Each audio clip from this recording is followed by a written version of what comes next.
The following program was produced by a community producer.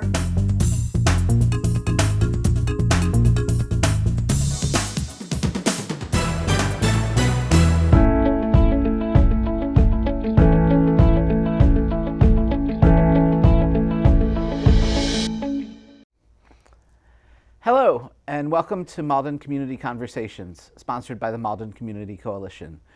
We're a group of grassroots volunteers who organize various things for the Malden community, including connections between volunteers and charity organizations, community organizations, things like that. Tonight, we're really happy to have with us Amanda Mentone Linehan, who is the current president of the City Council of Malden. The City Council has just been inaugurated for the 2026-27. We run 2-year terms for city councilors? That's correct, although council president's elected pretty much every January. I just got sworn in for this year. Okay. So you'll be council president from now until next January. Most likely, yes. What does the city council president do?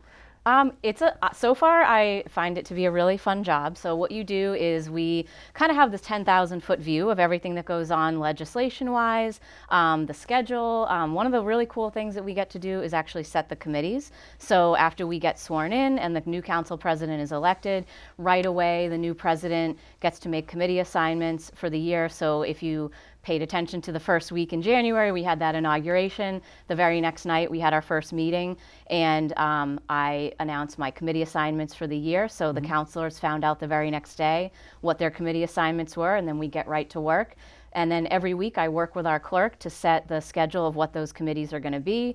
And then councilors submit their legislation ideas to me and the clerk every week. And we kind of look through and make sure that everything has a committee that it's set to go to, so we can discuss things, make sure it's scheduled out every week, and then comes back to the council for a final vote. So we keep things kind of chugging along every week. So it sounds like you kind of direct traffic. Absolutely.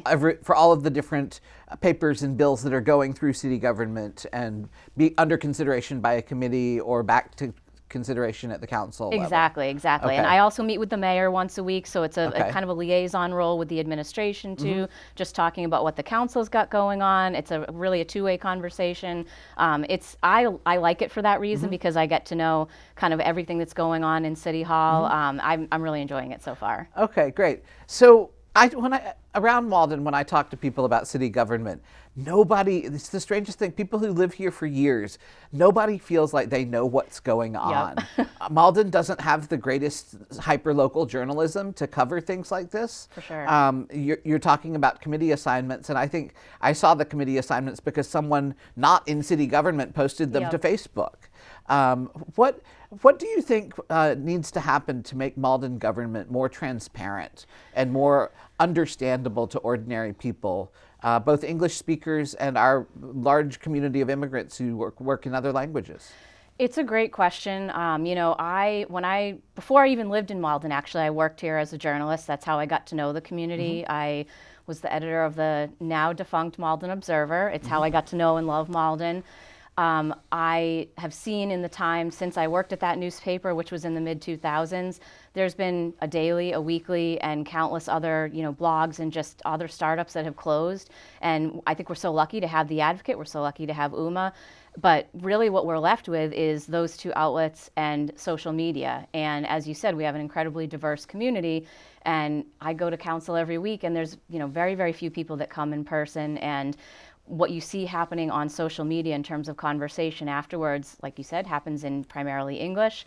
And then I can tell you, as someone who goes around and talks to people in the community in campaign season and then at community events throughout the year, it's just a small number of people who are actually watching those meetings and able to pay attention. Many people work multiple jobs, they have families, they have other caregiving responsibilities. I think it's not realistic that people can watch the council meetings and that's how they find out. That's why something like this is so great. I'm hoping that I can come back and do more, opportunities like this. I've actually been talking to the executive director of UMA about maybe doing a weekly podcast. I'm hoping that that's something that just even coming in, once a week and doing a 15-minute recap of the council meeting and what happened might help folks, listen on their way to work and find out what happened. But even that, that's in English. So finding ways to reach communities of folks who speak different languages is an ongoing challenge. I think the city has done a good job of investing in language access. If you come to City Hall, you can interact with our staff in many languages now. If you call City Hall, same. But I think the council has more work to do. I would love to see us be able to provide our materials in more languages. And as much as I think we've done a great job when we have large community forums offering interpretation, live interpretation and translation, I'd like to see us do that a little bit more frequently. So that's a goal that I do have. Okay. I know, speaking personally, when I send out things to the media about what I'm doing, either in my capacity as council president or just when I have neighborhood events, I do send them to outlets that are not just English language publications. But it takes resources and money to translate things, and not every publication is able to translate your materials. So I think it's an ongoing learning process and something that we're always learning to do better at. But particularly as we get to discuss, tax increases potentially, it's language access is something I want to make sure we continue to invest in because it's so important. Okay, and we'll get to talking about tax increases momentarily. But I understand that there's some changes to the city charter, which is kind of a nerdy topic to go after, but the charter is the document that defines the structure of city government. It's like our constitution for Malden, right? It really is, yeah. I mean, so if you can believe what's changing about it? It dates to 1881, and if you can believe it, everything in there governs everything about Malden. The fact that we have a mayor, a council, a school committee, and if you want to change anything in it, you have to go to the legislature and the governor to get permission to do so. And some of the detail in there about, for example, how our police department and fire department are set up is so fine-grained. What we're really trying to do right now is make it a little bit broader, and then move some of those really fine-grained details back into our ordinances, so that when something changes about the city that is different today, right, than it is in 1881 or 1915 or 1955, which is I think when the last update was made about our police department, we can do that in our ordinances, which just requires the council and then the mayor to make that change legislatively. So what we've done is we've taken a big zoom out. We've really made broader language that just sets an overarching structure for the city and takes some of that intimate detail out. And what we'll be doing now that the governor has signed it, is going back to our ordinances and putting some of that detail in the city ordinances. I'll give you one example that I'm really excited about. So we have a traffic commission now. We've made a change in the charter where we'll now have a transportation commission, and it will actually have some resident seats on it, and our transportation planner will have a non-voting seat as well to be able to represent the interests of folks who walk, bike, and take transit. Obviously that structure couldn't have been something that folks in the late 1880s would have known about, but now we want to be able to have those voices represented. So by making that structure broader in the charter and pushing to the ordinances the ability to get into those details about what Malden looks like today, we can make those changes. If in 5 or 10 years there's some other aspect of micromobility or something about our streets that we want to reflect on that Transportation Commission, we can just go do that by bringing it to the City Council. Same thing with the police and fire department. If there's something about public safety that we want to change, it's a simple ordinance change. The structure of the city will stay the same in the charter, but those day-to-day changes about life here, we won't have to go to the legislature for permission. Okay. Thank you for the explanation. Sure. I appreciate that. And I understand that one of the things that I understand that you're currently doing some work related to the fact that the city council president also sits on the board of the library. Yes. I know there's been some weird inside baseball that's gone on that we don't necessarily have to talk about tonight. Sure. But could you talk even in generalities about how Malden is different from how Malden's library board is kind of different from those of other towns? And yeah, definitely. So our library is set up. There's a trust that manages sort of the assets of the library. I mean, I'm sure if you've gone to the library, it's not city funds that run the library. The library has its own. It has its own investments, and the money comes out of the investments every year. Right, and then the staff of the library are actually city staff, so there's sort of those two buckets. Okay. And I'm learning a lot as I go to the board meetings. So the council president has an ex officio seat and is welcome to go to the board meetings every month. I've been going pretty much since the fall, and they're very interesting. It's a very welcoming group. It's definitely, I hadn't actually been in much of the art galleries before that. That's where the board meetings take place. It's been very cool to kind of meet them and see what goes on and learn about how the building's managed and what the portfolio of art assets is. It's definitely a unique setup. I think I would, I use the library a lot. I have a 12-year-old. My husband does a lot of historical research and patronizes the library a lot in the course of his work. I'm there a lot, and I'm still finding that there's a lot I didn't know about the library that I'm learning by being on the board. I know that one of the things I've learned is that the library has an ongoing goal to be more open to the public, and that's been something that I've seen them do month over month that I've gone. There's been a lot more public events to be able to visit the older section of the library that I think has not always been something that the community, what I've heard from constituents is that they've not always felt like it's open to them or that they understand the hours when it is open. So I've seen a really concerted effort for the library to publicize, you're welcome on Mondays and Wednesdays when they have open research hours, or there's been more public tours of the library, the art collection. So I've been really gratified to see that happening more. I know the council's been trying to amplify that message as well during our meetings. So that's something that we're all trying to row in the same direction on. Okay, good, thank you. Yeah. Now to some questions that are a little bit harder to answer. People here who pay attention to Malden politics know that the city is running a budget shortfall for this coming year. Right. How large is that budget shortfall, and how large is the total budget? Sure. So our total budget is about $236 million. We have to pass a balanced budget every year legally. So we've never not balanced our budget by July 1. We run on the fiscal year, which is July 1 to July 1. I like to give the analogy of like a household budget when I talk to my friends about this, just to put it on, kind of put it on real terms that people can understand a little bit better.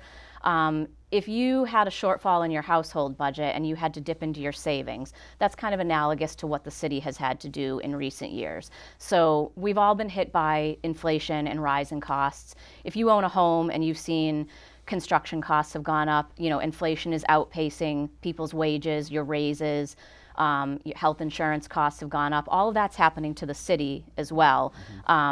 What do you do when that happens? You go out and try to get a better paying job that has better benefits. You try to invest your money a little bit better, and you try to cut costs. The city is essentially trying to do those things as well. But what we've done in the last couple of years is we've had to dip into our savings. So last year we had to go into essentially the city's savings to make sure we had a balanced budget at the end of the year. And we did that to the tune of $8 million. So we know that going into this year, we don't want to do that again. It's financially risky, just like you wouldn't want to do that in your own life. You wouldn't, if you found yourself having to dip into your savings to that extent, you'd really say, put the brakes on here. I need to do something. I need to either bring in some more money, increase my income, or do a little bit more to save. And $8 million is about a 4% shortfall on the total budget? Yeah, I think a shortfall is one way to look at it. I think we just want to not do it again, right? Because if you keep taking $8 million out, it's called free cash. It's basically the money that you're left over with at the end of the year. It's your unexpended reserves. So the state doesn't give guidelines as to how much free cash or savings a city needs to have. It's an unfortunate thing about Massachusetts. They don't say you need a minimum of this amount. I think we have a little less than $30 million right now, but we had about the same going into COVID, and look what happened. We really needed that because that's the definition of, again, your household emergency. You lose a job, you have a health crisis. That's analogous to what COVID was for a municipality. So you need that a rainy day fund, in other words, to kind of have a fallback when unexpected things happen. So I think that the council, speaking for myself, taking $8 million last year, that was clearly an emergency moment. We felt like we could do that to get through to this year, but it signaled that we need to do something different this year. So one thing that we did was we switched health plans. Again, something you might do in your household. You might look for a different job, look for better benefits. So we've switched to the state's, it's called the Group Insurance Commission. It's a health pool. And we're projected to save up to $3 million doing that. That's something that it takes about a year for the city to transition, so that'll go into effect July 1. We're asking department heads to anticipate cuts for this year, so they're looking for cost savings as we speak. And then we are going to voters to ask for a tax increase in a special election that's scheduled for March 31st. Okay. Okay. So, so the city council is working on doing things like adjusting the health plan to get some of that, Correct. Yep. to get some of that $8 million. Yep. It's going to the voters to find out whether the voters will approve a property tax Right, that's right. override, and we'll talk more about that in a second. Yep. Are there any other plans for the city council to raise revenue? Definitely. And if so, what are those? Yeah, so a couple of the things that we're working on, there's some short and long-term plans. I think the long-term plan, the city is actually just this week we're hiring or interviewing consultants for a long-term comprehensive plan. That used to be called a master plan. That's about a 10-year plan for the city's kind of future growth. It looks at everything from economic development to transportation, affordable housing, kind of your vision for what you want the city to look like in a decade. Of course, that's a really long horizon, so we want to think about things we can do in the short term as well. As council president, I appointed an economic development committee that I've tasked with working with our planning office to identify some shorter term things that we can get to within this year that will bring in some economic development in the much shorter term horizon. And they are already working at that. I appointed Councilor Taylor from Ward 5 to oversee that. And she's already met with our OSPCD, that's our Office of Strategic Planning and Community Development. They are already meeting to identify some key areas of the city that have potential. And how they're doing that is they actually have mapped across the city what areas are zoned for different things and where essentially is not meeting its potential, and where we could do short-term zoning adjustments that might attract more development. So the way that tax revenue works in Massachusetts, municipalities can only increase taxes 2.5% over last year's valuation. So you add up all your revenue from last year, and then you add 2.5%. The total of the revenue. Right. It's not saying people's individual tax bills Not are your gonna individual go up tax 2%, bills, right. 2.5%. It's that the city can raise Correct. no more than 2.5% over Right. this year over what it raised last year. Right, and we have about $100 million of residential valuation. So you take 2.5% of that, and you add that to it, and that's what you get to raise for next year. That's kind of the simplest way to explain it. The only way to get more money than that is you go to the voters and ask for more, or you bring in what's called new growth, and that's economic development. So it's like a bonus. The state lets you get a little bit of, you essentially get like a bonus year, and you get extra tax revenue from it.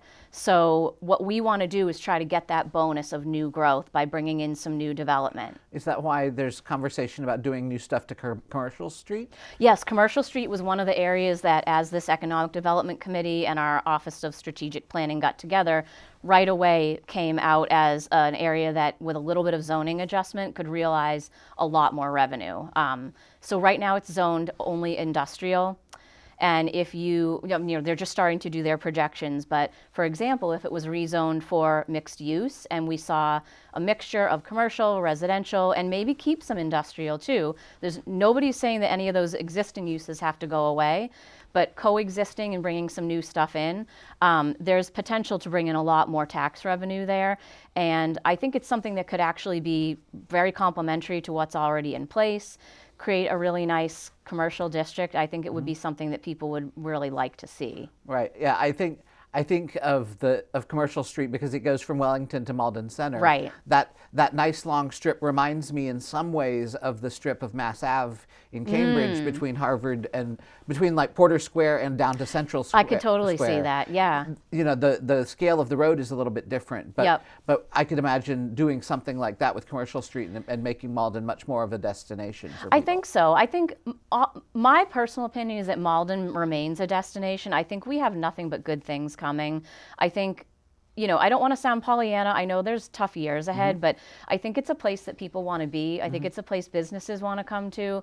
I see that people are still wanting to move here. I think it's a place that is still exciting, and I think that it's a no-brainer to try to attract new businesses and new people.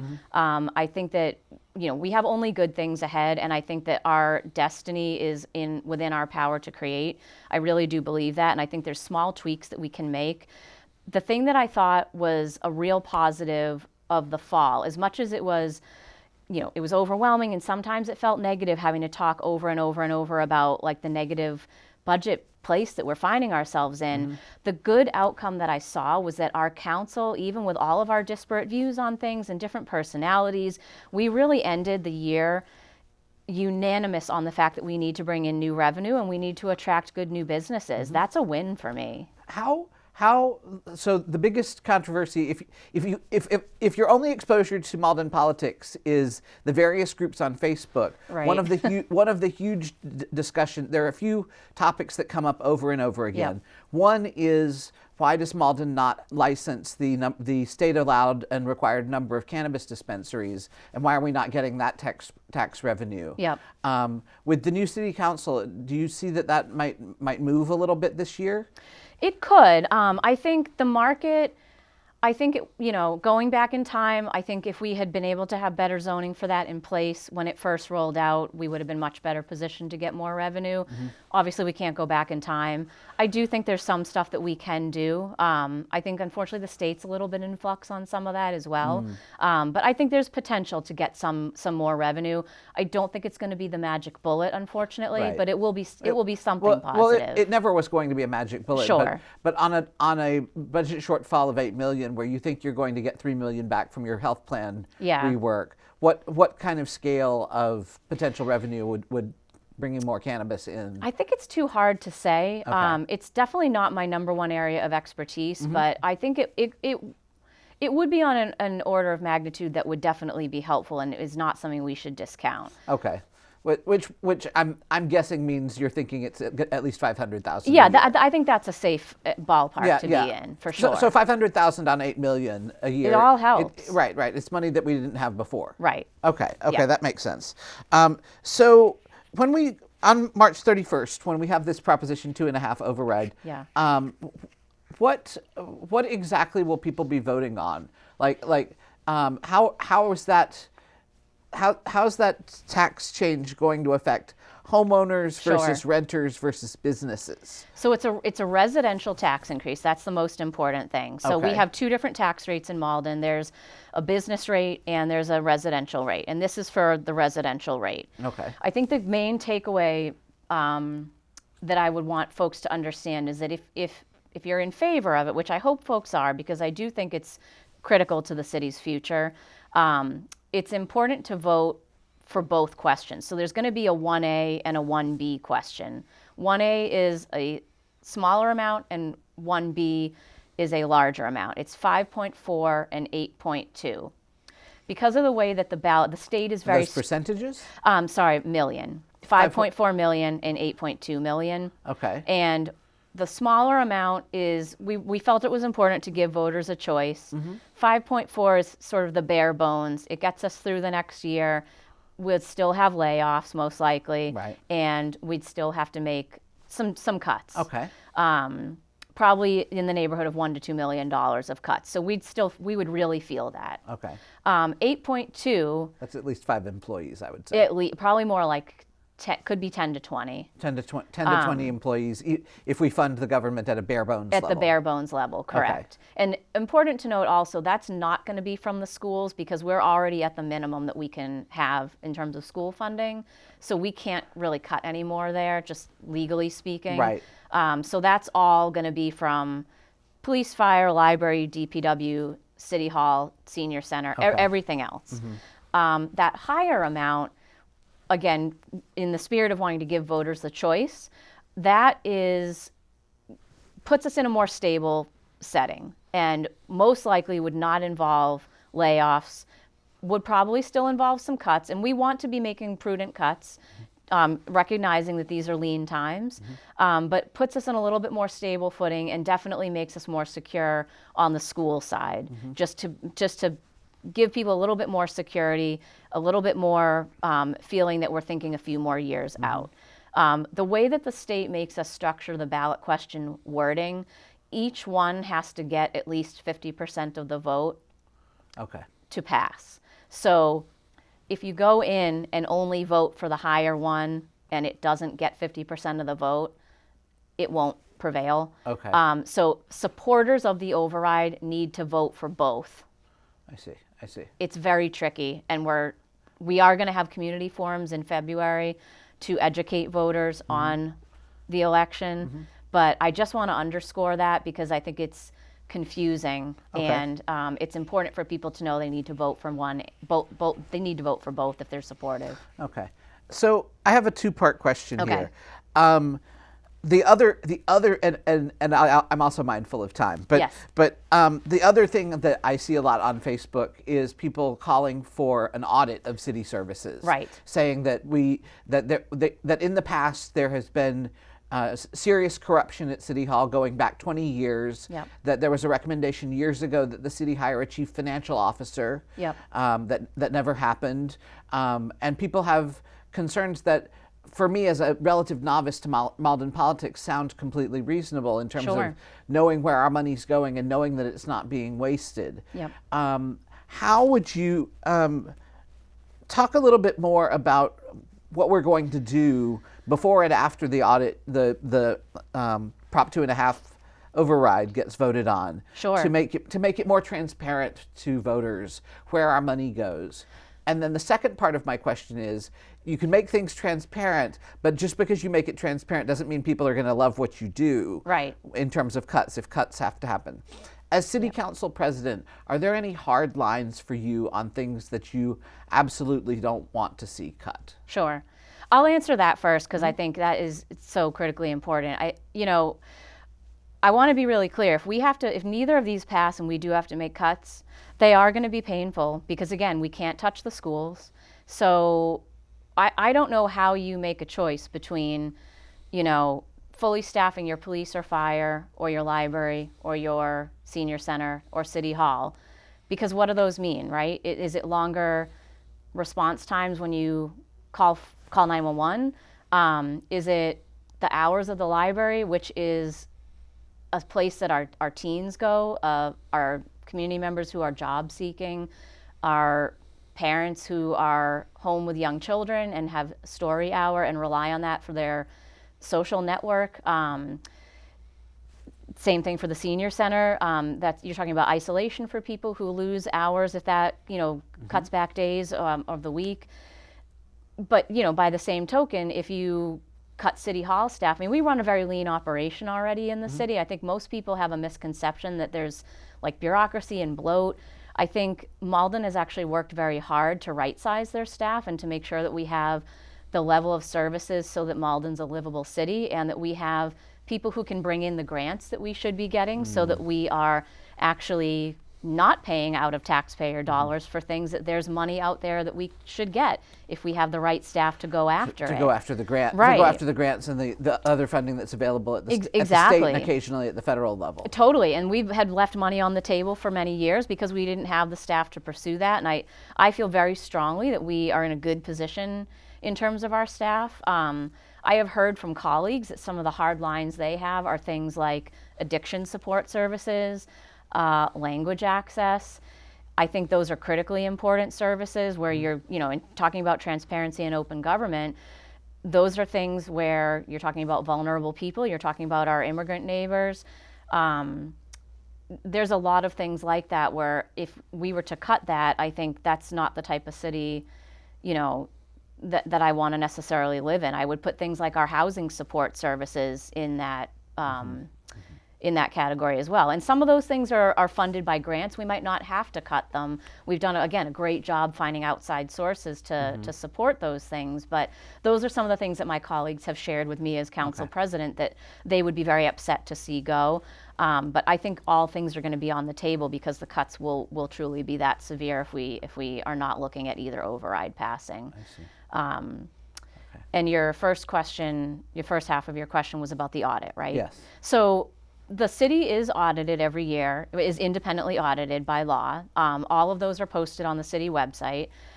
I understand that that's a hurdle to ask people to go to the city website. They are right on the homepage. They are easy to find, but that is something that people would have to go do. I think we could probably do a better job of pushing that information out.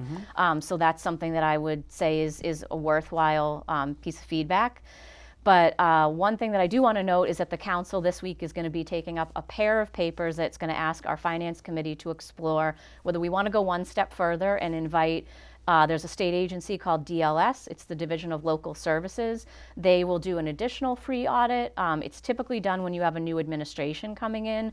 So Mayor Christensen did do that when he was elected, and they recommended, many things that the city did do, one of which was setting up a separate treasurer controller. That's something that we did do to have that separation of just not having one person doing both of those functions in our financial operation. That's something that you can do outside of administration turnover. The other option is to invite our state auditor to come in. Typically that would be done when you have a suspicion of fraud or waste, and it does cost money. So we need to evaluate if we want to explore either or both of those things, but in response to the community asking for us to go a step further, the council is going to discuss those things this week. Okay, so and so that means that anyone who's watching this who has a strong feeling about how the audit of the city happens should talk to their city councilor? Yes, absolutely. Okay. Yep, Okay. And that'll be Tuesday night if you want to watch. We'll be discussing All right. that. Thank you so much. One last question. The number one complaint I hear around transparency in Malden is that you've got to know somebody to get something done. That if you don't know our outgoing DPW head, Bob Knox, who's great, that it's impossible to get your street plowed when it wasn't plowed. How can the city council work to address that perception that City Hall is an insider-ish kind of place and that you have to know somebody to get something done? I think that's an excellent question. I mean, I think it actually comes full circle of what we were talking about a little bit at the beginning. It's the lack of media and lack of having places to build community is a huge, huge part of that. One of the things that I have seen is that the role of counselors is huge and is important there, but I think that is becoming a role that it could almost be a full-time job. I think that there's a role for almost like a community liaison that I would love to exist, that is obviously resource constrained, but something like that, or having almost like a city hall, a mobile city hall, something that could go around and meet people in the community.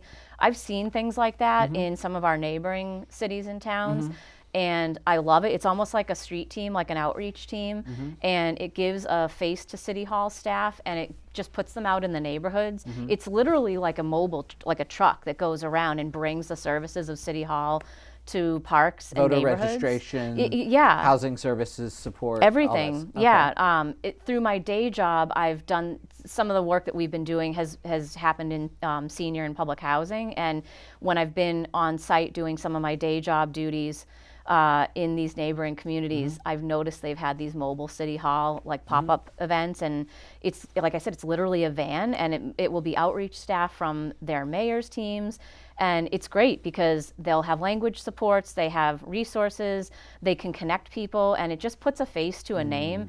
I think our city hall is super accessible when people do get there. It's the layout is open. Again, there is language support when you get there, but that barrier to having to come to City Hall, or as you said, having to know somebody, that is a really high hurdle. So I don't know, it's just an idea that I've been kind of tossing around, and I think, again, when we're looking at raising taxes, it's always hard to talk about things like new staff or new resources and things that you have to buy, but the payoff could be worth it. Right. So if people choose to vote no on the tax override, one of the things they're voting no on is not having is city services that could actually help make Malden a more pleasant place to live.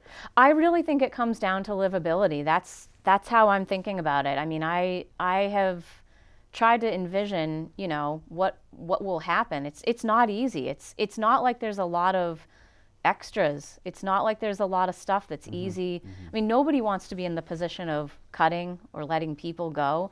But I want to live in a community that has these things. I want to be able to go to the library. I want to know that, if I need to repair my house, that I can get a permit. And, it truly comes down to those day-to-day things. Like I was telling somebody this weekend, it will really be the type of thing where if you have a house with one bathroom and it needs to get repaired, and we don't have as many inspectors to come look at it when the repair's done, you could be stuck not being able to use that one bathroom until, it's those silly little day-to-day life things. If we cut the staff to that point, it's going to be little things like that, or not having the children's story hour, or not having the senior center, open for lunch on Fridays. And, if you have an aging parent that you take care of,